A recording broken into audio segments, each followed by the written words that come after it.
December 16th, 1944. German soldiers who'd survived years on the Eastern Front were about to experience something that would make them question reality itself. Shells weren't hitting the ground anymore.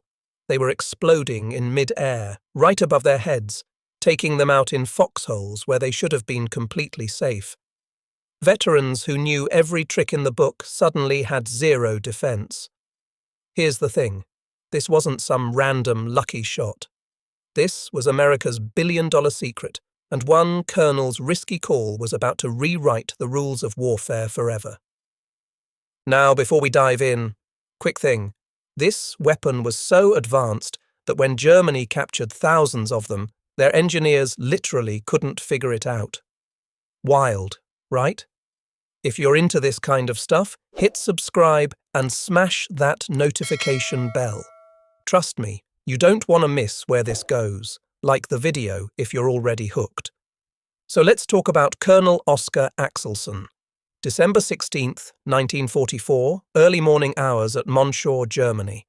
Picture this, the frozen grounds shaking from artillery, fog so thick you can barely see 50 feet, and this guy's watching his 38th Cavalry Squadron, basically a small reconnaissance unit, getting absolutely destroyed by a massive German offensive. We're talking about Operation Watch on the Rhine. Hitler's last big gamble to turn the war around. 200,000 German soldiers, 1,000 tanks, nearly 2,000 artillery pieces, all secretly massed and hidden in the fog-covered Ardennes forest. American intelligence completely missed it. Like, catastrophically missed it. The German bombardment had started at 5:30 a.m. with complete surprise. They were firing at a rate of 1,600 rounds per minute along an 85-mile front. Frontline American units, either green replacements who'd never seen real combat or exhausted veterans who'd been sent to this supposedly quiet sector for rest and recovery. Nobody saw this coming. Now here's where Axelson's in an impossible spot. His boys are outnumbered, outgunned, and getting overwhelmed fast. The 326th Volksgrenadier Division's pushing hard against his positions and conventional artillery. It's not doing enough, not even close. The Germans are advancing in their traditional assault formations, the same tactics that had worked on the Eastern Front for years, and nothing's stopping them. Standard shells hitting the ground, creating predictable impact patterns that experienced soldiers knew how to avoid. But Axelson's got access to something special. Experimental ammunition that's been sitting in supply depots. These shells are only cleared for use against aircraft. Ground targets? Off limits. Command wanted to keep the technology secret in case any fell into German hands. Get this, Axelson doesn't care about any of that. In that moment, he's watching his unit face annihilation, and he makes the call right there. Load the experimental rounds. Load them now. His gunners probably looked at him like he'd completely lost his mind, but they did it anyway. Within minutes, those first proximity-fused shells went screaming toward German positions. And what happened next? German assault formations just vanished. I'm not talking about scattered or retreating, I mean soldiers who'd survived the brutal Eastern Front. Guys who knew every defensive trick in the book suddenly had no answer for what was hitting them. The shells weren't even touching the ground. They were detecting their distance from targets and detonating at the perfect height automatically, 30 to 50 feet up. Each explosion created a cone of steel fragments that covered way more area than any ground-burst shell ever could. Foxholes meant nothing. Tree cover meant nothing. Ditches where soldiers tried to take shelter? Completely useless. Traditional defensive positions that had worked for centuries of warfare. All of it meaningless. The effect was so immediate and so devastating that German units started losing cohesion before they even got close to American lines. Veterans with years of combat experience, guys who'd fought through Stalingrad and Kursk, were dying like they'd never seen a battlefield before. Command structure broke down. Soldiers didn't know where to run or how to take cover. and this was just the beginning. Now you're probably wondering, what the hell kind of technology are we even talking about here? Because this wasn't just some minor upgrade. This was straight-up science fiction for the 1940s. This weapon cost America $1 billion to develop. In 1940s, money. Nearly as much as the atomic bomb program. And get this, the main research lab? Hidden inside what looked like an abandoned used car dealership in Silver Spring, Maryland. Dr. Merle Tuve was running one of the most advanced weapons programs in human history out of a building that looked like it sold beat-up Chevrolets. Here's what they packed into these shells. Each proximity fuse contained a miniature radar system the size of a coffee can. Inside that tiny space, American engineers crammed 130 electronic components, including 4 or 5 vacuum tubes.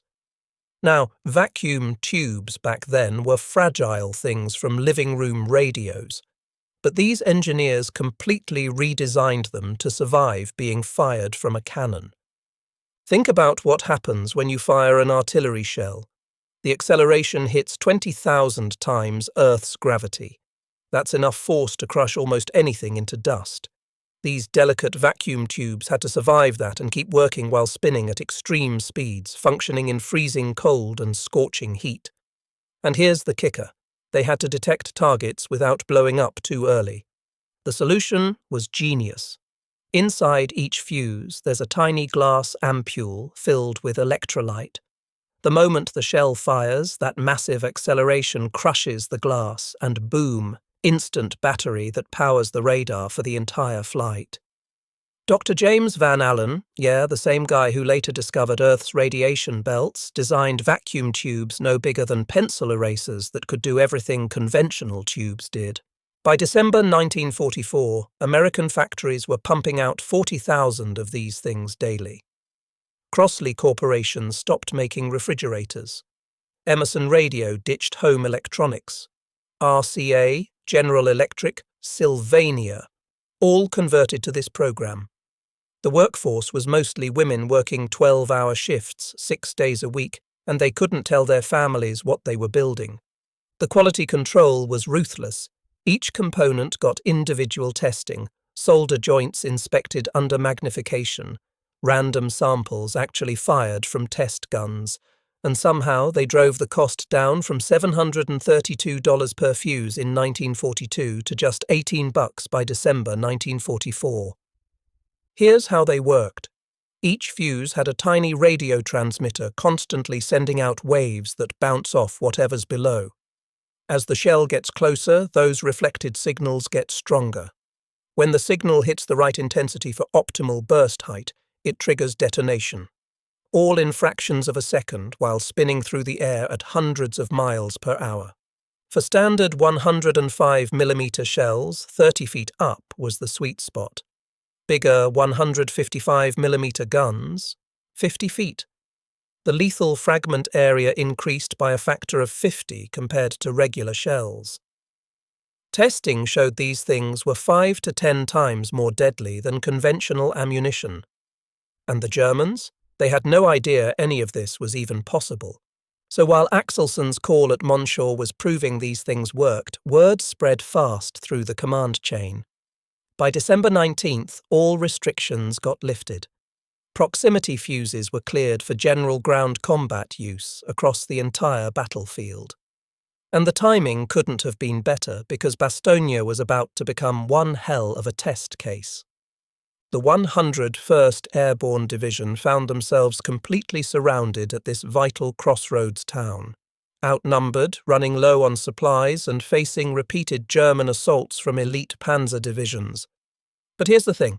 They had artillery support, and that artillery was getting proximity-fused ammunition just as the German ring closed around them. The 463rd Parachute Field Artillery Battalion rolled in with their 75mm pack howitzers. Between December 19th and 31st, these guys fired exactly 7,676 rounds. Not all of them were proximity fused because supply was still limited, but the ones that were absolutely devastating. December 22nd is when things got really interesting. This is right after General McAuliffe sent his famous one-word response to the German surrender demand. Nuts. The Germans weren't happy about that, so they launched a major assault. German infantry came advancing across these snow-covered fields in their traditional formations, probably thinking the fog and weather would give them cover. They were wrong. The proximity-fused shells started detonating overhead with this eerie precision. Each explosion created overlapping patterns of destruction that left absolutely no safe zones. German soldiers advancing in formation just melted away. We're talking about entire platoons getting eliminated in seconds. The guys who made it through the first barrage were so shaken they couldn't maintain unit cohesion. Now here's something most people don't know about Bastogne. The 969th Artillery Battalion played a massive role in that defence. This was an all-African-American unit commanded by Lieutenant Colonel Hubert Barnes, and they were equipped with 155mm howitzers. Those bigger shells detonating at 50 feet up. They covered even more ground than the 75mm rounds. The 969th created this ring of death around Bastogne's perimeter that German forces just couldn't penetrate. German prisoners later reported that their units often lost all organization before even reaching American lines. Soldiers were fleeing the incomprehensible airbursts. These weren't green troops either. Many were Eastern Front veterans who'd seen everything from Stalingrad to Kursk. But this? They had no frame of reference for it. Every tactical doctrine they'd learned, every survival instinct they'd developed, all of it was useless against shells that exploded precisely where they'd cause maximum damage. The psychological impact was just as important as the physical casualties.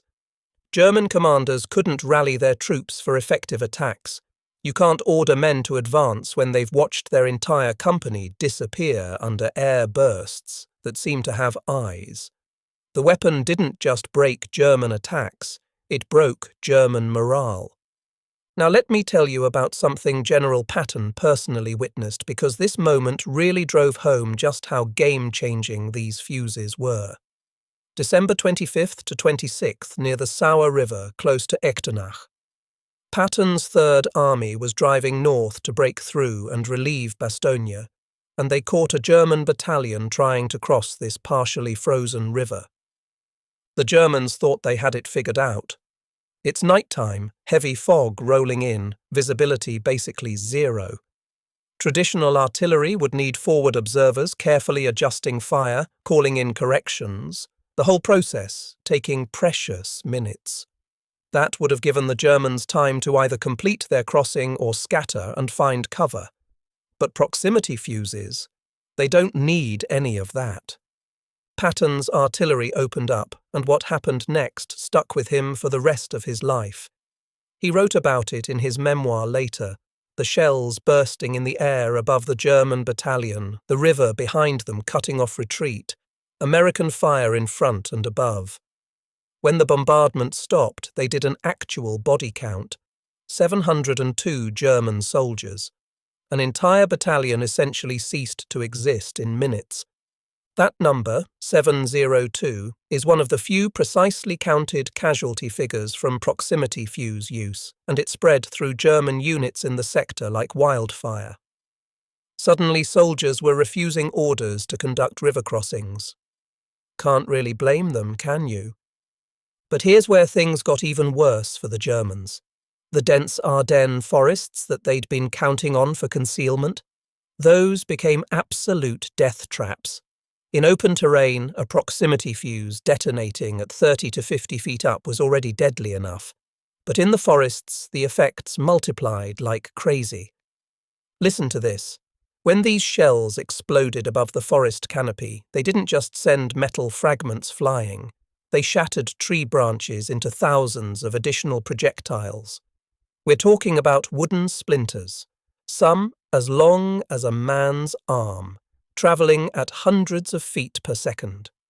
The combination of metal from the shell and wood from the trees created this 360-degree kill zone that traditional warfare had never contemplated. A single 155mm proximity-fused shell detonating above the trees could clear an area the size of a tennis court. Everything in that zone gone. The fragments came from above and from all sides simultaneously. Taking cover behind a large tree? Useless. Digging a foxhole under root systems? Didn't matter. The splinters and fragments found you anyway. German units trained specifically in forest warfare suddenly found all their expertise worthless. They'd developed these tactics over years of fighting, spreading out to avoid concentrated fire, using natural cover, moving through dense undergrowth.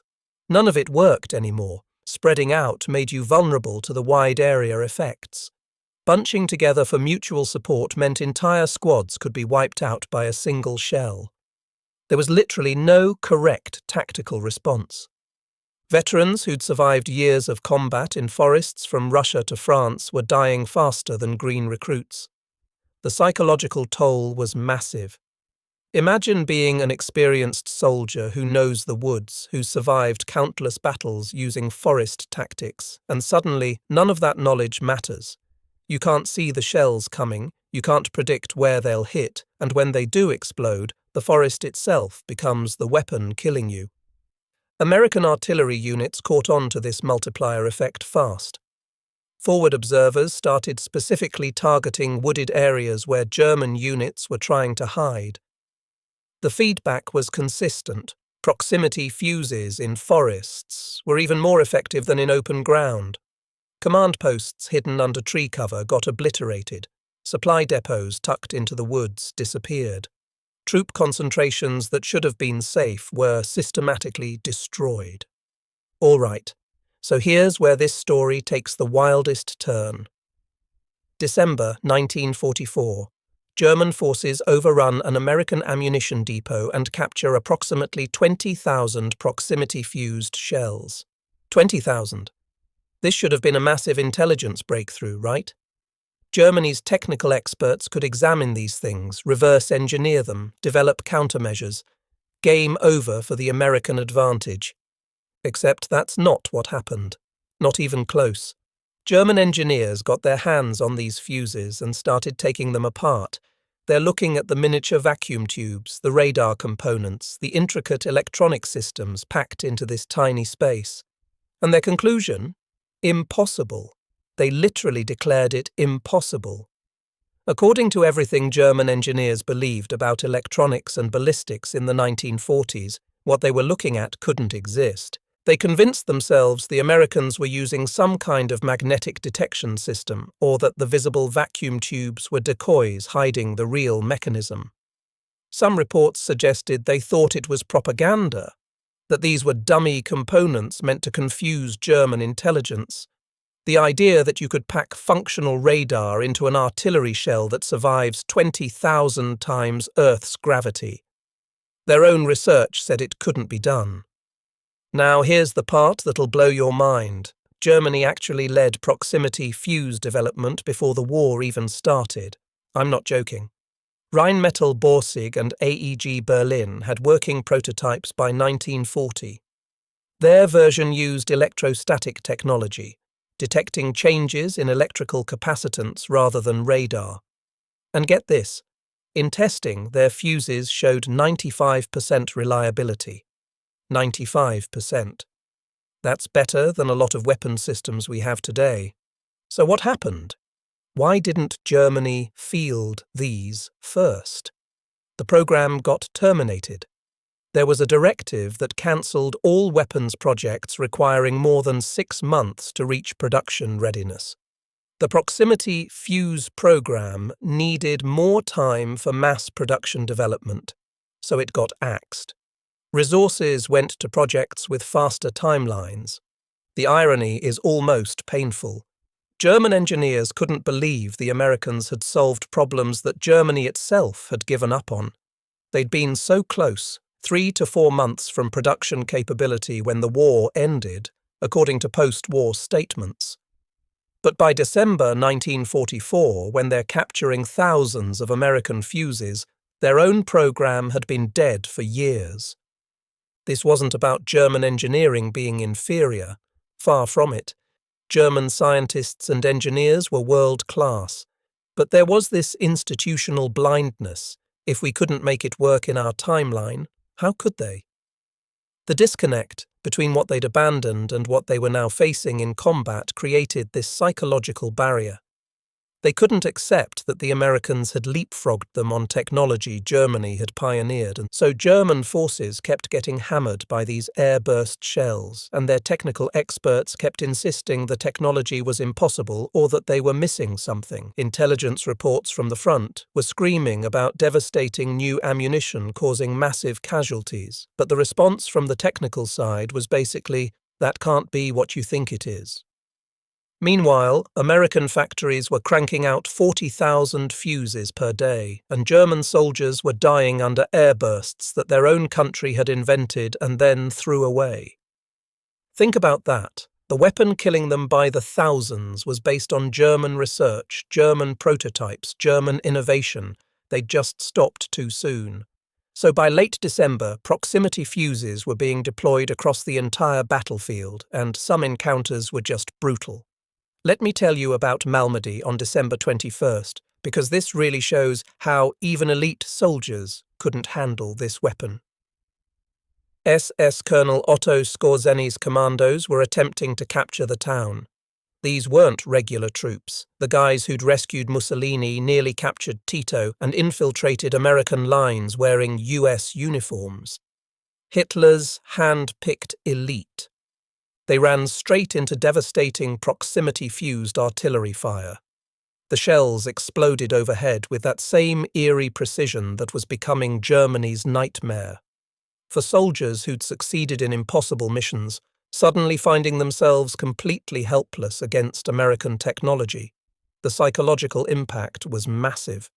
The attack failed catastrophically. Skorzeny's unit took heavy losses and withdrew. Some accounts reported soldiers experiencing complete breakdowns, specially trained troops who couldn't function under the airbursts. Some reportedly charged directly toward American lines, preferring a quick end to continued bombardment. That's total breakdown of military discipline among Hitler's elite forces. And here's the thing, there was no let-up. Christmas Day 1944, no ceasefire from proximity Fuzes. German units trying to use Christmas for resupply discovered these weapons didn't recognize holidays. Field kitchens got hit, supply convoys destroyed, assembly areas hammered. The 420th Armoured Field Artillery Battalion alone fired over 1,000 rounds on Christmas Day, most proximity fused. Their M7 Priest howitzers could deliver rapid fire without needing forward observers. Artillery transformed from a daylight weapon into a 24-hour threat. German soldiers had learned to move during bad weather when Allied aircraft couldn't fly. That sanctuary just disappeared. Death could arrive at any moment, in any weather, with no warning beyond the brief whistle of incoming shells. Then came January 1st, 1945. The Luftwaffe launched Operation Bodenplatte, 900 German fighters attacking Allied airfields in one massive surprise strike. They caught Allied aircraft on the ground, achieved complete surprise. Should have been a major victory.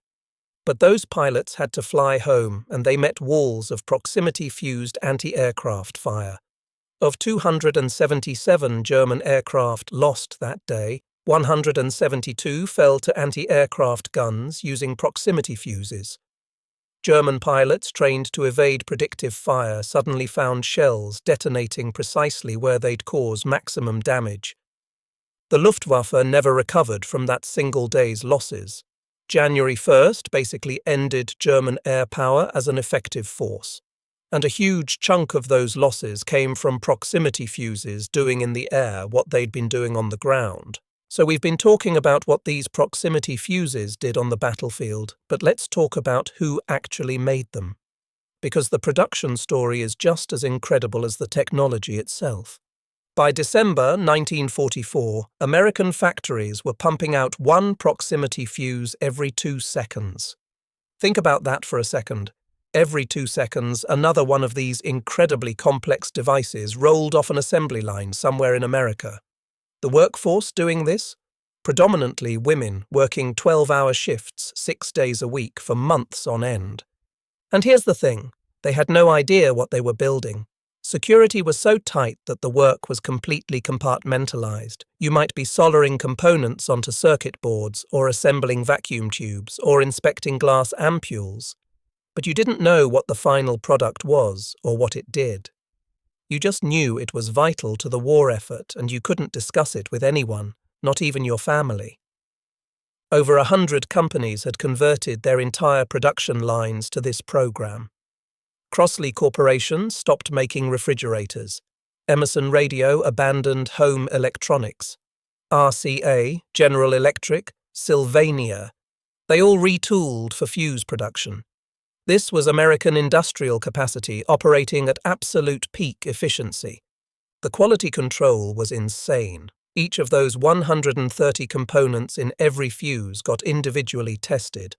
Workers inspected solder joints under magnification looking for the tiniest imperfections. Random samples were actually taken out and fired from test guns to make sure they'd survive real combat conditions. Any component showing even slight deviation from specs? Tossed immediately. No second chances.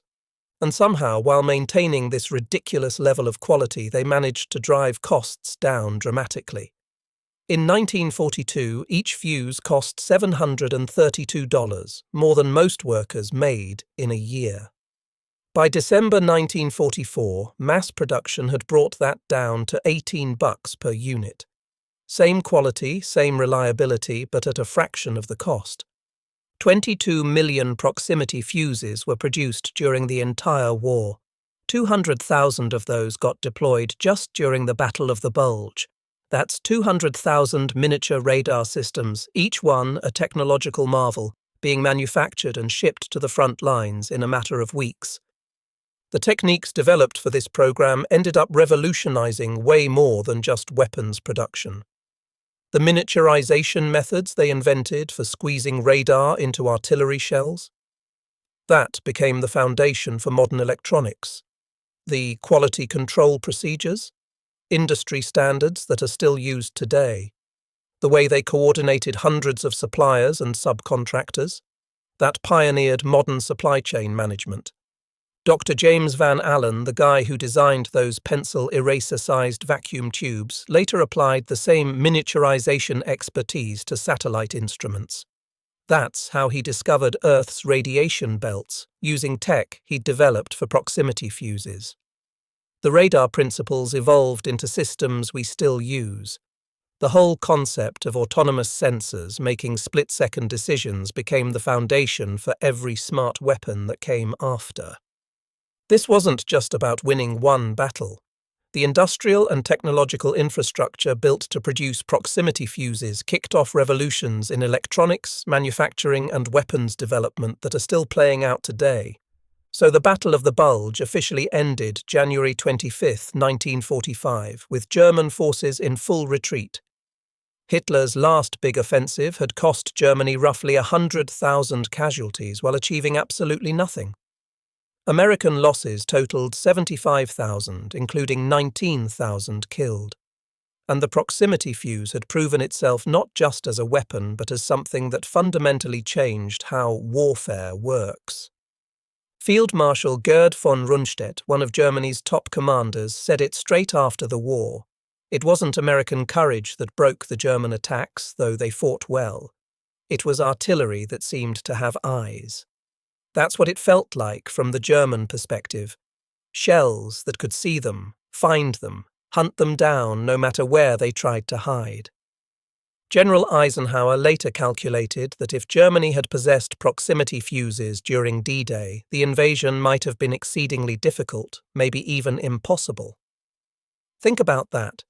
This one piece of technology was potentially decisive enough to have prevented the entire Normandy landing.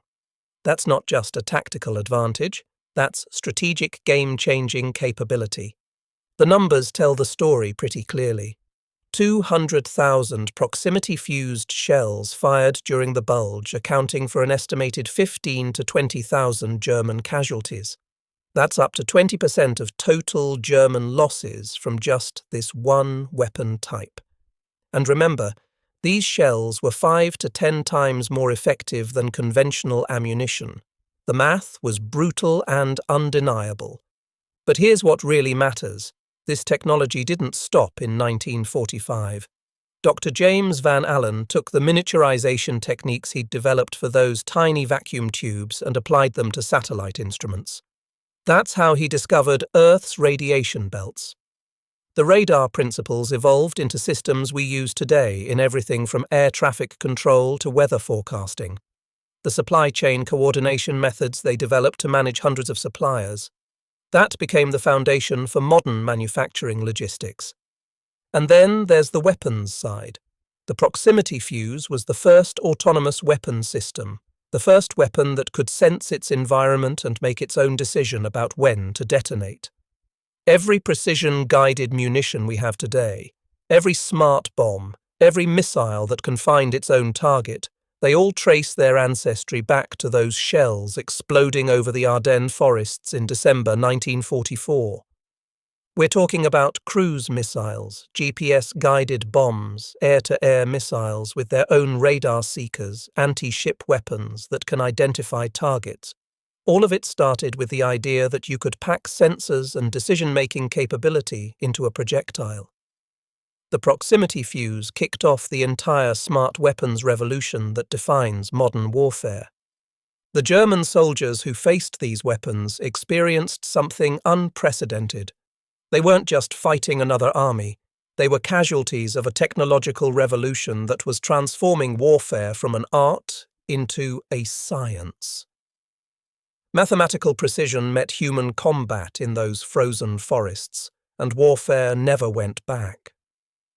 What happened in the Ardennes proved something that's still true today.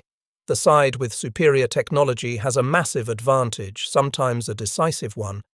It doesn't matter how brave your soldiers are or how good your tactics are if the other side has weapons you literally can't defend against. That lesson shaped the rest of World War II and every conflict that came after.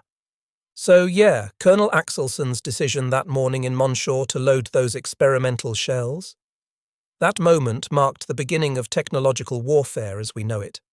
The mathematics of combat got rewritten by tiny radar sets packed into artillery shells, and we're still living with that legacy on every modern battlefield today.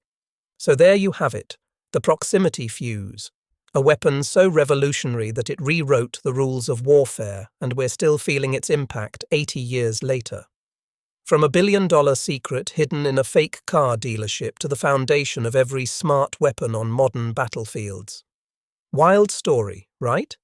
If you made it this far, go ahead and smash that like button. It actually helps more people discover these hidden history stories.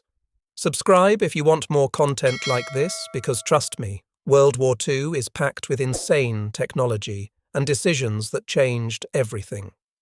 Hit that notification bell so you don't miss the next one. Drop a comment and let me know, what other World War II tech or battles do you want me to cover? The Manhattan Project? The Enigma code breaking? Jet fighters? Let me know what sounds interesting. Thanks for watching, and I'll catch you in the next video.